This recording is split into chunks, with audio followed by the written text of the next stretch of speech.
Hi friends, പുതിയ വീഡിയോയിലേക്ക് സ്വാഗതം. നമ്മൾ ബ്ലൗസിൻ്റെ ക്ലാസ് സ്റ്റാർട്ട് ചെയ്യുന്നുണ്ടെന്ന് പറഞ്ഞിട്ടുണ്ടായിരുന്നു. അപ്പോൾ ഇന്ന് തൊട്ടിട്ട് സ്റ്റാർട്ട് ചെയ്തിട്ടുണ്ട് കേട്ടോ. അപ്പോൾ ഓണത്തിരക്കായിരുന്നു, അപ്പോൾ അതാണ് ഇത്രയും ദിവസം ക്ലാസ് സ്റ്റാർട്ട് ചെയ്യാതിരുന്നത് കേട്ടോ. അപ്പോൾ ഇനി തൊട്ട് നമുക്ക് പഠിക്കാൻ തുടങ്ങാം. അപ്പോൾ ഇത് ബിഗിനേഴ്സായിട്ടുള്ളവർക്കും അറിയാൻ വേണ്ടിയിട്ടാണ് സ്റ്റാർട്ടിങ് മുതൽക്കേ പറയുന്നത് കേട്ടോ. ആദ്യം നമ്മൾ ബ്ലൗസിൽ എന്തൊക്കെ അളവുകളാണ് എടുക്കേണ്ടത്, എങ്ങനെ എടുക്കേണ്ടതെന്നുള്ളത് ഞാൻ ഇതിൻ്റെ പിന്നെ വരുന്ന വീഡിയോയിൽ പറയാം. ഇത് വെറുതെ ഒരു എങ്ങനെയാണ് ബ്ലൗസിൽ എന്തൊക്കെ അളവുകളാണ് ഉള്ളതെന്നുള്ളത് കാണിക്കാനായിട്ടാണ് കേട്ടോ ഇന്നത്തെ വീഡിയോ. അപ്പം നമ്മൾ ആദ്യം ഒരു ബ്ലൗസ് ആയാലും എന്തൊരു ഗാർമെൻ്റ് ആയാലും നമ്മൾ ആദ്യം ലെങ്ത്താണ് നോക്കുക. ഷോൾഡറിൻ്റെ അവിടെ നിന്ന് നമ്മൾക്ക് എത്രയാണോ ലെങ്ത്ത് വേണ്ടത് ആ ലെങ്ത്താണ് കേട്ടോ ആദ്യമായി നമ്മൾ ചെയ്യേണ്ടത്. നമ്മുടെ ബാക്ക് സൈഡ് ലെങ്ത്താണ് എടുക്കേണ്ടത് കേട്ടോ. ഞാനിവിടെ ഡമ്മിയിലായതുകൊണ്ട് ഫ്രണ്ടിൽ പറഞ്ഞു തരുന്നു എന്ന് മാത്രം. അടുത്തത് നമുക്ക് ഷോൾഡറാണ് കേട്ടോ നോക്കേണ്ടത്. നമ്മുടെ ഫുൾ ഷോൾഡർ, നമ്മുടെ ബോഡി പീസും സ്ലീവും ജോയിൻ ചെയ്യുന്ന ഭാഗമുണ്ടല്ലോ, ആ ഇടത്തെ ഭാഗത്തിൽ നിന്നും വലത്തെ ഭാഗത്തേക്ക് നമ്മൾ എടുക്കുന്നതാണ് ഷോൾഡറിൻ്റെ അളവ് കേട്ടോ. നമ്മൾ ബോഡിയിൽ നിന്നായാലും ക്ലോത്തിൽ നിന്നായാലും അതാണ് നമ്മുടെ ഷോൾഡറിൻ്റെ അളവായിട്ട് എടുക്കേണ്ടത് കേട്ടോ. ഇനി അടുത്തത് നമുക്ക് ചെസ്റ്റിൻ്റെ റൗണ്ടാണ് നോക്കേണ്ടത്. ചെസ്റ്റ് റൗണ്ട് വരുന്നത് നമ്മുടെ രണ്ട് കൈക്കുഴിയുടെയും ഈ ഭാഗം ഉണ്ടല്ലോ, ഈ റൗണ്ടാണ് നമുക്ക് ചെസ്റ്റ് റൗണ്ടായിട്ട് വരുന്നത്. അതായത് ഇടത്തെ കൈക്കുഴിയുടെ അവിടെ നിന്ന് വലത്ത് ഭാഗത്ത് വന്നിട്ട് ഒരു റൗണ്ട് ഫുള്ളും ബാക്കും ഫ്രണ്ടും റൗണ്ട് എടുക്കുന്നതാണ് നമ്മുടെ ചെസ്റ്റ് റൗണ്ട് കേട്ടോ. അപ്പം നമ്മൾ ചെസ്റ്റ് റൗണ്ട് എവിടെയാണ് എടുക്കുക എന്നുള്ളത് നോക്കിയില്ലേ. ഇനി അടുത്തത് നിപ്പിൾ പോയിൻ്റ്, അതല്ലെങ്കിൽ breast round, middle chest round, nipple point round, ഇങ്ങനെ ഓരോ ആൾക്കാർ ഓരോ രീതിക്കാണ് പറയുക.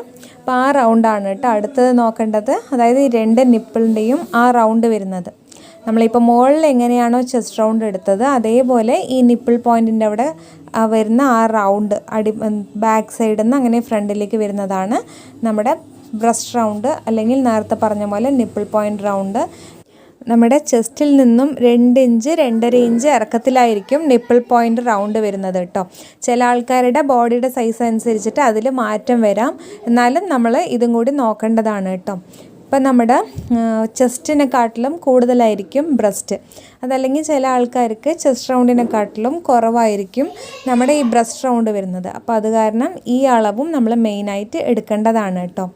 അപ്പോൾ അതായത് നമ്മൾ ആദ്യം എടുത്തുമല്ലോ ചെസ്റ്റ് റൗണ്ട്, അത് ഇതുപോലെയാണ്, ഈ ഭാഗമാണ്. അപ്പോൾ ഒന്നും കൂടി ക്ലിയർ ആവാൻ വേണ്ടിയിട്ടാണ് കേട്ടോ പിന്നെയും പറഞ്ഞു തരുന്നത്.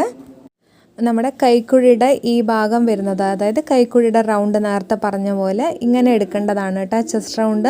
അപ്പോൾ ഇത് ചെസ്റ്റ് റൗണ്ടും ഇതിൻ്റെ താഴെയായിട്ട് ഈ നിപ്പിൾ പോയിൻറ്റിൻ്റെ അവിടെ ടേപ്പ് വെച്ചെടുക്കുന്നത് നമ്മുടെ nipple point round, breast round. അപ്പോൾ ഇതാണ് കേട്ടോ നമ്മൾ ടേപ്പ് വയ്ക്കുമ്പോൾ ഇങ്ങനെയാണ് വെക്കുക. നേരത്തെ പറഞ്ഞ പോലെ ഇത് റഫായിട്ട് പറഞ്ഞു തരികയാണ്. ബോഡിയിൽ നിന്ന് എങ്ങനെയാണ് അളവെടുക്കുക എന്നുള്ള ഡീറ്റെയിൽ ആയിട്ടുള്ള വീഡിയോ പിന്നീട് ഇടുന്നതായിരിക്കും കേട്ടോ. അപ്പം നമ്മുടെ ചെസ്റ്റ് റൗണ്ടും ബ്രസ്റ്റ് റൗണ്ടും എങ്ങനെയാണെന്നുള്ളത് നോക്കി. ഇനി അടുത്തത് വേസ്റ്റ് റൗണ്ടാണ് കേട്ടോ. വേസ്റ്റ് റൗണ്ട് പറയുന്നത് നമുക്ക് എത്രയാണോ ഇറക്കം വേണ്ടത്, നമ്മുടെ ആ ഇറക്കം എടുക്കണ്ടല്ലോ, ആ റൗണ്ടാണ് നമ്മുടെ വേസ്റ്റ് റൗണ്ട്. അതായത് ഷോൾഡറിൻ്റെ അവിടെ നിന്ന് താഴ്ഭാഗം എത്ര ഇറക്കം വേണമെന്നുള്ളത് നോക്കുക. നിങ്ങൾക്ക് എത്രയാണോ ഇറക്കം വേണ്ടത് ആ ഭാഗത്ത് ഇതേപോലെ റൗണ്ടായിട്ട് നമ്മുടെ ബോഡീനെ ചുറ്റിലും ഇതുപോലെ ടേപ്പ് വെച്ചിട്ട് താഴെ നമ്മുടെ ഇറക്കത്തിൻ്റെ അവിടെ എടുക്കുന്നതാണ് നമ്മുടെ വേസ്റ്റ് റൗണ്ട് കേട്ടോ. അപ്പം നമ്മൾ ഇതിൽ chest, breast, waste round, shoulder length എന്നുള്ളത് നോക്കി. ഇനി നമ്മളിത് പേപ്പറിലോ അതല്ലെങ്കിൽ ക്ലോത്തിലോ മാറ്റുമ്പോൾ ഇതുപോലെ ആയിരിക്കും കേട്ടോ നമ്മൾ ചെയ്യേണ്ടാവുക. ഇത് എല്ലാവർക്കും അറിയേണ്ടതാണ്, അപ്പോൾ എന്നാലും ഒന്ന് പറയുകയാണ് ഞാൻ. ഇപ്പോൾ ഇത് നമ്മൾ നേരത്തെ എടുത്തിട്ടുണ്ടായിരുന്നല്ലോ ബ്ലൗസിൽ, അപ്പോൾ ഇത് ലെങ്ത്തായിട്ട് വരുന്നത് കേട്ടോ. ഇത് ലെങ്ത്തിൻ്റെ ആ ലൈനാണ്. അടുത്ത് മുകളിലുള്ളത് ഷോൾഡറിൻ്റെ ലൈനാണ്, ഈ ഭാഗം ഷോൾഡറിൻ്റെ ലൈനാണ്. പിന്നെ അടുത്തത് നമ്മുടെ ചെസ്റ്റാണ് നോക്കിയത് അല്ലേ. അപ്പം നമ്മുടെ ചെസ്റ്റ് ലൈന് നമ്മുടെ കൈക്കുഴിയുടെ ആ ബോക്സിൻ്റെ അവിടുത്തെ നേരത്തെ പറഞ്ഞിട്ടുണ്ടായിരുന്നല്ലോ, കൈക്കുഴിയുടെ ആ റൗണ്ട് വരുന്നതാണ് നമ്മുടെ ചെസ്റ്റ് റൗണ്ടായിട്ട് വരുന്നത് കേട്ടോ. ഈ ഭാഗം ചെസ്റ്റ് റൗണ്ട്. അടുത്തത് അതിൽ നിന്നൊരു 2 ഇഞ്ചോ 2.5 ഇഞ്ചോ താഴ്ഭാഗത്തായിട്ട് നമ്മുടെ ബ്രസ്റ്റ് റൗണ്ട് വരും. പിന്നെ അടുത്തത് നമുക്ക് എത്രയാണ് ഇറക്കം വേണ്ടത് ആ ഇറക്കത്തിൻ്റെ അവിടെ എടുക്കേണ്ടതാണ് വേസ്റ്റ് റൗണ്ട്. അപ്പോൾ ഇത് സിമ്പിളായിട്ട് പറയണമെന്ന് മാത്രം. ഇതിൻ്റെ ഡീറ്റെയിൽ ആയിട്ടുള്ളത് ഞാൻ പറഞ്ഞു തരാം. അപ്പോൾ അതാണ് പിന്നെയും ഒന്നും കൂടി പറയണത് കേട്ടോ. അപ്പോൾ ഒന്ന് അറിയാനായിട്ട് ബിഗിനേഴ്സ് ആയിട്ടുള്ളവർക്ക് എന്താ സംഭവം എന്നുള്ളത് അറിയാനായിട്ടാണ് ഇങ്ങനെ പറഞ്ഞു തരുന്നത്. അപ്പോൾ നമ്മൾ ഇനി ചെയ്യേണ്ടത് ടക്കുകളാണ്. അതായത് നമ്മുടെ 3 ഡോട്ട് ബ്ലൗസിൽ വരുന്ന ഈ 3 ഡോട്ടും എന്തൊക്കെയാണ് ചെയ്യണം എന്നുള്ളതും കൂടി നമുക്കൊന്ന് നോക്കാം. അപ്പോൾ ഇതിൻ്റെ ഡീറ്റെയിൽ ആയിട്ടുള്ള വീഡിയോ, അതായത് ഈ ടക്ക്, നമ്മുടെ ഫ്രണ്ട് ഭാഗത്ത് വരുന്ന ടക്കുകൾ ബ്ലൗസിൽ എന്തൊക്കെ മാറ്റങ്ങളാണ് വരുത്തുന്നതെന്നുള്ളത് ഇട്ടിട്ടുണ്ട്. അപ്പോൾ ആ വീഡിയോൻ്റെ ലിങ്ക് ഞാൻ കമൻറ്റ് ബോക്സിൽ ഫസ്റ്റ് കമൻ്റായിട്ട് കൊടുക്കാം കേട്ടോ. പിന്നെ ഇത് 38 ബ്ലൗസാണ് കേട്ടോ, 38 സൈസ് ബ്ലൗസാണ്. ഡമ്മി 36 ആണ്. അപ്പോൾ അതാണ് ഇത് കറക്റ്റ് നമ്മൾ ഈ ഡമ്മിയിൽ ഇടുന്ന സമയത്ത് ഒരു കപ്പ് കറക്റ്റ് ആ കപ്പ് ഇതിൽ നിൽക്കാത്തത് കേട്ടോ, ഡമ്മിയുടെ കപ്പിൽ നിൽക്കാത്തത്. ഇനി നമുക്ക് ഈ 3 ഡോട്ടിനെ കുറിച്ച് നോക്കാം കേട്ടോ. അപ്പോൾ ഫസ്റ്റ് ആദ്യമായിട്ട് വരുന്നത് നമ്മുടെ മെയിൻ ടക്കാണ്.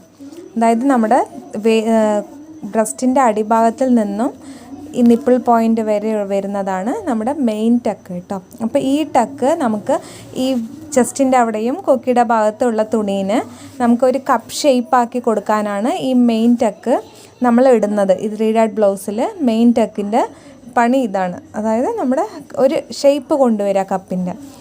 അതേപോലെ അടുത്തത് കൈക്കുഴിയുടെ ടക്കും നമ്മുടെ കൊക്കി വെക്കുന്ന ഭാഗത്തത്തെ ടക്കും. ഇങ്ങനെ 3 ടക്കാണ് ഈ ബ്ലൗസിലുള്ളത്. അപ്പോൾ ഇതിൽ നമ്മൾ മെയിൻ ടക്ക് ചെയ്യുന്ന പണി എന്താണെന്നുള്ളത് ഇതിൽ പറഞ്ഞിട്ടുണ്ടായിരുന്നു.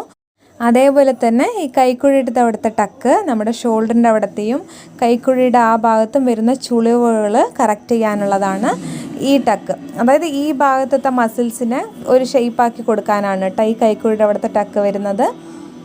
പിന്നെ അടുത്തത് കൊക്കി വെക്കുന്ന ഭാഗത്ത് വരുന്ന ടക്കാണ്. അപ്പോൾ ഇത് ഒന്നും കൂടി ക്ലിയർ ആയിട്ട് ഞാൻ ചാർട്ട് പേപ്പറിൽ കാണിച്ചു തരാം കേട്ടോ. അപ്പം ഞാനിവിടെ റഫായിട്ട് അളവൊന്നും എടുത്തിട്ടില്ല, വെറുതെ ഒന്ന് മാർക്ക് ചെയ്തിരിക്കുകയാണ് കേട്ടോ. ഇതിൽ 3 ടക്ക് മാർക്ക് ചെയ്തിട്ടുണ്ട്. അപ്പം നമ്മൾ നേരത്തെ പറഞ്ഞ പോലെ തന്നെ ഈ മെയിൻ ടക്ക് ഇതുപോലെ നമ്മൾ പിടിക്കുമ്പോൾ നമുക്കൊരു കപ്പ് ഷേപ്പ് ഭാഗത്ത് കിട്ടുന്നുണ്ട്. ഈ അണ്ടർ ബ്രസ്റ്റിൻ്റെ അവിടുത്തെ പീസ് ഇതേപോലെ എടുത്തിട്ട് ഒരു ഷേപ്പ് കിട്ടുന്നുണ്ട് ഈ ഭാഗത്ത്. ഇനി നമുക്ക് കൈക്കുഴിയുടെ അവിടുത്തെ ടക്ക് പിടിക്കാം കേട്ടോ. കൈക്കുഴിയുടെ അവിടുത്തെ ടക്ക് പിടിക്കുമ്പോൾ ഇത് കണ്ട ഷോൾഡർ നമുക്ക് ഒരു 1/2 ഇഞ്ച് 3/4 ഇഞ്ച് ഇങ്ങോട്ടേക്ക് നീങ്ങി വരികയാണ്. അതായത് നമ്മുടെ കൈയിൻ്റെ ഭാഗത്തേക്കായിട്ട് നീങ്ങി വരികയാണ് ഈ കൈക്കുഴിയുടെ അവിടുത്തെ ടക്ക് പിടിക്കുമ്പോൾ. നമ്മുടെ ഷോൾഡർ ഇതേപോലെ ഇങ്ങനെ പിടിക്കുമ്പോൾ നിങ്ങൾക്ക് ഇതിൽ കാണുമ്പോൾ മനസ്സിലാവും ഷോൾഡർ ഇങ്ങനെ ഇറങ്ങി വരുന്നുണ്ട്. അപ്പോൾ ഇങ്ങനെ ഫാൾ ആവുന്ന ഷോൾഡറിന് നമ്മൾ കൊക്കി വെക്കുന്ന ഭാഗത്തെ ടക്ക് പിടിക്കുമ്പോൾ ഇങ്ങനെ ഇറങ്ങിപ്പോയ ഷോൾഡർ കറക്റ്റ് നമ്മുടെ ഷോൾഡർ ചെറിയ ഷോൾഡർ ഉണ്ടല്ലോ നമ്മൾ ബ്ലൗസ് ഇടുമ്പോൾ കറക്റ്റ് നമ്മുടെ ഷോൾഡറിൻ്റെ അവിടേക്ക് വരാനായിട്ട് ഹെൽപ്പ് ചെയ്യുന്നതാണ് ഈ കൊക്കിയുടെ അവിടുത്തെ ടക്ക്. അതായത് നമ്മൾ കൈക്കുഴി ടക്ക് ഇങ്ങനെ പിടിക്കുമ്പോൾ ഷോൾഡർ ഇങ്ങനെ ഇറങ്ങി വരുന്നുണ്ട്. അപ്പം ഇങ്ങനെ ഇറങ്ങി വരുന്ന ഷോൾഡറിന് നമ്മൾ സൈഡത്തെ ഈ ടക്ക് പിടിക്കുമ്പോൾ ഈ ചെറിയ ഷോൾഡർ നമ്മുടെ കറക്റ്റ് നമ്മുടെ ബോഡിയിലിടുമ്പോൾ കറക്റ്റ് നമ്മുടെ ദേഹത്ത് പതിഞ്ഞ പോലെ കിടക്കും. അപ്പോൾ അതിനാണ് ഈ ടക്ക് വരുന്നത്. അപ്പോൾ ഈ ടക്കിൽ നമ്മൾ മിസ്റ്റേക്ക് ചെയ്യുമ്പോഴും ബ്ലൗസിൽ കുറേ കംപ്ലൈൻറ്റുകൾ വരും കേട്ടോ. അപ്പോൾ അത് നേരത്തെ പറഞ്ഞ പോലെ ലൈനായിട്ട് പറഞ്ഞു തരാം. അപ്പോൾ ഇതാണ് ഈ 3 ടക്കുകൾ ചെയ്യുന്ന കാര്യങ്ങൾ കേട്ടോ നമ്മുടെ ബ്ലൗസിൽ. ഇനി അടുത്തത് ഇതേപോലെ ബെൽറ്റ് പീസാണ് കേട്ടോ. നമ്മുടെ ബ്രസ്റ്റിൻ്റെ അടിഭാഗത്ത് വരുന്ന ഈ ബെൽറ്റ് പീസാണ് നോക്കുക. അപ്പോൾ ഈ ബെൽറ്റ് പീസ് ചെയ്യുമ്പോൾ കറക്റ്റ് നമ്മുടെ ബ്രസ്റ്റിൻ്റെ അടിഭാഗത്തായിട്ട് തന്നെ വരണം കേട്ടോ. ഈ ബെൽറ്റ് പീസ് നല്ല ഷേപ്പിൽ ചെയ്തില്ലെങ്കിലും നമുക്ക് ബ്ലൗസിൽ കംപ്ലൈൻറ്റ്സ് വരും. അപ്പോൾ ഇന്നത്തെ വീഡിയോയിൽ ബ്ലൗസിൽ എന്തൊക്കെ അളവുകളാണ് എടുക്കുക, അതെന്തിനൊക്കെയാണെന്നുള്ളത് ഇന്നത്തെ വീഡിയോയിൽ പറഞ്ഞിട്ടുണ്ട്. അപ്പോൾ ഇനി വരുന്ന വീഡിയോസിൽ നമ്മൾ കൈക്കുഴിയുടെയും നെക്കിൻ്റെയും സ്ലീവിൻ്റെയും ഒക്കെ ഡീറ്റെയിൽ ആയിട്ട് പറഞ്ഞാലേ നിങ്ങൾക്ക് ഒന്നും കൂടി മനസ്സിലാവുള്ളൂ. അപ്പോൾ അത് ഇനി വരുന്ന വീഡിയോയിൽ ഇടുന്നതായിരിക്കും. അപ്പോൾ ഇനി ഇതിൻ്റെ അടുത്തതായിട്ട് നമ്മൾ ഫോർമുലാസ് വെച്ചിട്ടാണ് കേട്ടോ പഠിക്കാൻ പോകുന്നത്. അല്ലാതെ വെറുതെ ഒരളവ് പറഞ്ഞിട്ട് ആ അളവിൽ ബ്ലൗസ് വെട്ടി നിങ്ങൾക്ക് പറയുമ്പോൾ അത് മനസ്സിലായി എന്ന് വരില്ല. അപ്പോൾ അത് കാരണം ഇനി അടുത്ത വീഡിയോ ഫോർമുല വെച്ചിട്ടുള്ള വീഡിയോ ആണ്. അപ്പോൾ ഇത് നിങ്ങൾ സ്കിപ്പ് ചെയ്ത് കണ്ടാലും കുഴപ്പമില്ല. ഇനി വരുന്ന വീഡിയോസ് നിങ്ങൾ കറക്റ്റ് സ്റ്റാർട്ടിങ് മുതൽക്ക് എൻഡ് വരെ സ്കിപ്പ് ചെയ്യാതെ കണ്ടാൽ മാത്രമേ നിങ്ങൾക്ക് പഠിച്ചെടുക്കാൻ പറ്റുള്ളൂ കേട്ടോ. അപ്പോൾ ഇത്രയേ ഉള്ളൂ കേട്ടോ ഇന്നത്തെ വീഡിയോ ഇഷ്ടമായിട്ടുണ്ടെന്നുണ്ടെങ്കിൽ ലൈക്ക് ചെയ്യാൻ മറക്കരുത്. ഇതിൻ്റെ എന്തെങ്കിലും സംശയം ഉണ്ടെങ്കിൽ കമൻറ്റ് ചെയ്യുക കേട്ടോ. പുതിയതായിട്ട് കാണുന്ന ആരെങ്കിലും ഉണ്ടെങ്കിൽ ഒന്ന് സബ്സ്ക്രൈബ് ചെയ്ത് സപ്പോർട്ട് ചെയ്യണേ. ഇത് സ്റ്റിച്ചിങ് പഠിക്കണം എന്ന് ആഗ്രഹമുള്ള ആൾക്കാർ, നിങ്ങൾക്ക് അറിഞ്ഞവരാരെങ്കിലും ഉണ്ടെങ്കിൽ ഒന്ന് ഷെയർ ചെയ്യാനും കൂടി മറക്കല്ലേ.